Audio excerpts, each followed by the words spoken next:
নিশ্চয়কৈ ভাল লাগিবই। সমষ্টিৰ ৰাইজক ধন্যবাদ জ্ঞাপন কৰিছোঁ, শ্ৰদ্ধা জনাইছোঁ তেখেতলোকে কৰা বিশ্বাসৰ কাৰণে। তিনিবাৰ জাগিৰোডবাসী ৰাইজে মোক বিধানসভালৈকে নিৰ্বাচিত কৰিলে। মই তেখেতলোকৰ ওচৰত চিৰঋণী হৈ থাকিম। অসমৰ মাননীয় মুখ্যমন্ত্ৰী হিমন্ত বিশ্ব শৰ্মা ডাঙৰীয়াৰ ওচৰত চিৰঋণী হৈ থাকিম। তেখেতৰ হাতত হাত ধৰি ৰাজনীতিৰ পথাৰত খোজ দিছিলোঁ।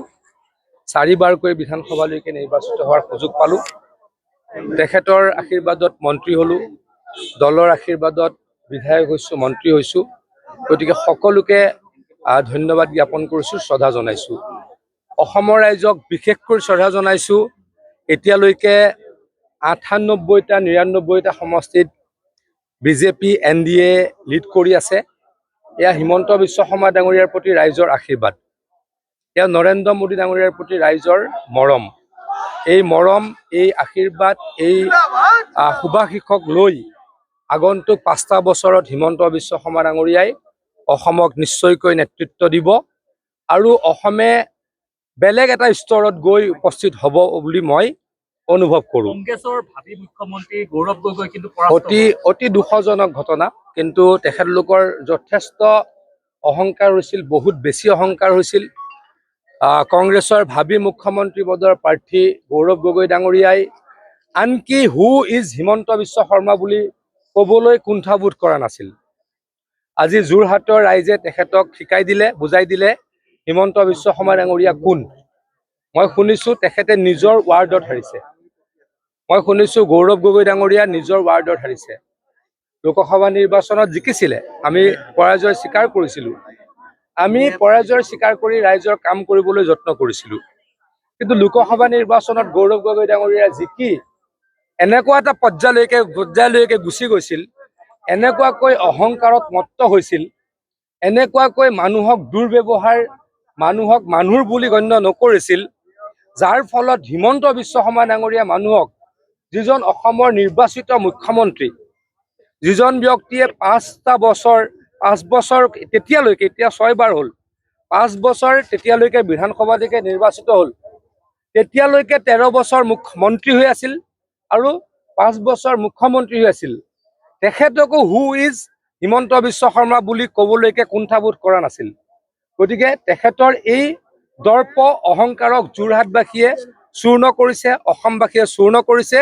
অসমবাসীৰ ওচৰত মই শিৰনত কৰিছোঁ, শ্ৰদ্ধা জনাইছোঁ, নমস্কাৰ জনাইছোঁ। মই ইমান নাজানো। এতিয়া মই শুনিছোঁ যে গৌৰৱ গগৈ ডাঙৰীয়াটো হাৰিছে বুলি জানো। মই শুনিছোঁ লুৰিণজ্যোতি গগৈ ডাঙৰীয়াৰো অৱস্থা বহুত ভাল নহয়। এই তিনি গগৈ শব্দটো আছিলে দাম্ভিক শব্দ। এই তিনি গগৈ শব্দটো আছিলে সাম্প্ৰদায়িক শব্দ। এই তিনি গগৈ শব্দটোৱে অসমীয়া মানুহক আঘাত দিছিলে। অসমীয়া মানুহে কাষ্টৰ কথা চিন্তাই নকৰে। আমি কি কাষ্টৰ, কোন কাষ্টৰ, আমি কাৰ ঘৰত খাইছোঁ, কাৰ ঘৰত বিয়া হৈছোঁ, কাৰ ঘৰত বিয়া দিছোঁ, অসমৰ মানুহে এইবিলাক চিন্তা নকৰে। অসমৰ মানুহে চিন্তা কৰে সনাতনী, অসমৰ মানুহে অসমীয়া বা ভাৰতীয়, এই তিনিটা কথা চিন্তা কৰে। কিন্তু তাত তিনি গগৈ এটা ফৰ্মুলা উলিয়াই দিলে সাম্প্ৰদায়িক কথা বতৰাৰে, দাম্ভিকতাৰে, অহংকাৰেৰে। অহংকাৰৰ পতন হৈছে। কিন্তু আজি আমি লেণ্ডশ্লাইড ভিক্টৰী আমাৰ হৈছে, চুনামি হৈছে। অহংকাৰ নকৰোঁ আৰু ৰাইজৰ কাৰণে কাম কৰিম বুলি আজি প্ৰতিশ্ৰুতি দিছোঁ। মই পশ্চিমবংগত 10 দিন আছিলোঁ। পশ্চিমবংগত 10 দিন থাকি উপলব্ধি কৰিছিলোঁ যে বিজেপিৰ জয় অনিবাৰ্য। তাত ভয় ভাবুকি দি বিজেপিক হৰুৱাই ৰখা হৈছিলে। এটা ইলেকশ্যনত 100-150 বিজেপিৰ মানুহক মাৰি পেলোৱা হৈছিল, ঘৰ জ্বলাই দিয়া হৈছিল। লোকসভা নিৰ্বাচনত উত্তৰ বাংলাৰ প্ৰায় লাখ লাখ মানুহ অসমলৈকে পলাই আহিবলগীয়া হৈছিল বিজেপিৰ মানুহ। কিন্তু এইবাৰ তেওঁলোকে গুণ্ডামি কৰিব নোৱাৰিলে, TMCয়ে ডকাইতি কৰিব নোৱাৰিলে, মানুহ মাৰিব নোৱাৰিলে, হত্যা কৰিব নোৱাৰিলে, যাৰ ফলত বিজেপি জিকাটো অৱধাৰিত হৈছে। 100% সনাতনী সভ্যতাৰ জয়লাভ হৈছে। আপোনালোকে চাওক, 23টা মিয়া সমষ্টি বাদ দি ক'ত কংগ্ৰেছ জিকিব বদিলিলৈকে সেই কথাটো চাওক। এটা বা দুটা বা তিনিটাতে জিকিব, তাতকৈতো নিজিকে। মই যি ৰিজাল্ট দেখি আছোঁ, খুব বেছি সনাতনী ব্যক্তি সংখ্যাগৰিষ্ঠ থকা সমষ্টিত 2টা বা 3টাত কংগ্ৰেছৰ কি বুলি কয় তেওঁলোকে মিত্ৰ দল নে মহাজোঁট কিবা এটা কয়, তাত জিকিব।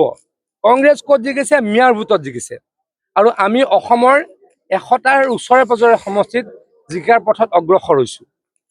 আজি মই সৰু মানুহ, মই একেবাৰে সৰু মানুহ, এজন সৰু ব্যক্তিক, সৰু ঘৰৰ পৰা অহা ব্যক্তিক, সাধাৰণ ব্যক্তিক জাগিৰোডৰ ৰাইজে এই মুহূৰ্তত মই গম পোৱালৈকে 93,800 ভোটৰ ব্যৱধানত জয়ী কৰাইছে বুলি শুনিছোঁ। গতিকে মানুহে আমাক কিমান মৰম কৰিছে, কিমান আমাক মানুহে সাহস দিছে, কিমান মানুহে আমাক আগুৱাই যাবলৈ কাম কৰিবলৈকে অনুপ্ৰেৰণা দিছে। গতিকে আমি অহংকাৰ নকৰোঁ। ৰাইজক আজি জনাব খোজোঁ, হিমন্ত বিশ্ব শৰ্মা ডাঙৰীয়াৰ নেতৃত্বত এজন বিধায়কে অহা 5 বছৰো দিনে ৰাতিয়ে ৰাইজৰ কাৰণে কাম কৰিব আৰু অসমক আমি এটা আকৌ কৈছোঁ বেলেগ স্তৰলৈকে আমি লৈ যাম।